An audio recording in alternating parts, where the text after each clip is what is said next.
నమస్తే అన్న, అందరికీ నమస్కారం. ప్రస్తుతం కువైట్ మరియు గల్ఫ్ దేశాలలో పెరుగుతూ ఉన్న యుద్ధ వాతావరణం ఏదైతే ఉందో దాని నుంచి కువైట్ మరియు గల్ఫ్ దేశాలను రక్షించేందుకు యూకే రంగంలోకి దిగింది.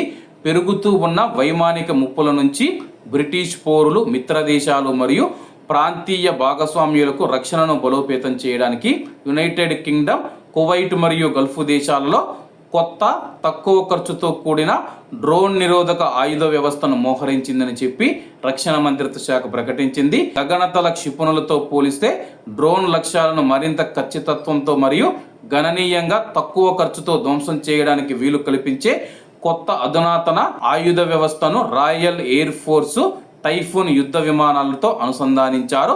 అలాగే మంత్రిత్వ శాఖ తెలిపిన వివరాల ప్రకారం ముప్పులను ఎదుర్కోవడానికి బ్రిటిషు భాగస్వామ్య దేశాల ప్రయోజనాలను కాపాడటానికి జరుగుతూ ఉన్న ప్రయత్నాలలో భాగంగా ఈ వ్యవస్థ ఇప్పుడు గల్ఫ్ దేశాలలో పనిచేస్తూ ఉందని చెప్పి 9వ స్క్వాడ్రాన్కు చెందిన RAF టైఫూన్ జెట్లు ఇప్పటికే విధులు నిర్వర్తిస్తూ ఉన్నాయని చెప్పేసి ఆధునిక సంఘర్షణలలో ముఖ్యంగా మిడిల్ ఈస్ట్లో గల్ఫ్ దేశాలలో డ్రోన్ల వాడకం పెరుగుతూ ఉన్న నేపథ్యంలో APKWS మరింత తక్కువ ఖర్చుతో కూడిన పరిష్కారాన్ని అందిస్తూ ఉందని చెప్పి బ్రిటిష్ అధికారులు తెలిపారు.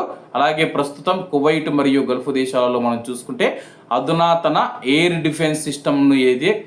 డిఫెన్స్ సిస్టమ్ను మేము మోహరించామని చెప్పి కువైట్ మరియు గల్ఫ్ దేశాలకు ఎటువంటి భయం లేదని చెప్పేసి వైమానిక దాడులు, సైనిక కార్యకలాపాలకు, ప్రాంతీయ భద్రతకు తీవ్ర సవాళ్లు విసురుతూ ఉన్న వాటిని ఇవి తట్టుకొని ప్రజలను రక్షించగలవు, దేశాన్ని రక్షించగలవని చెప్పేసి బ్రిటిష్ రక్షణ మంత్రిత్వ శాఖ ప్రకటించింది.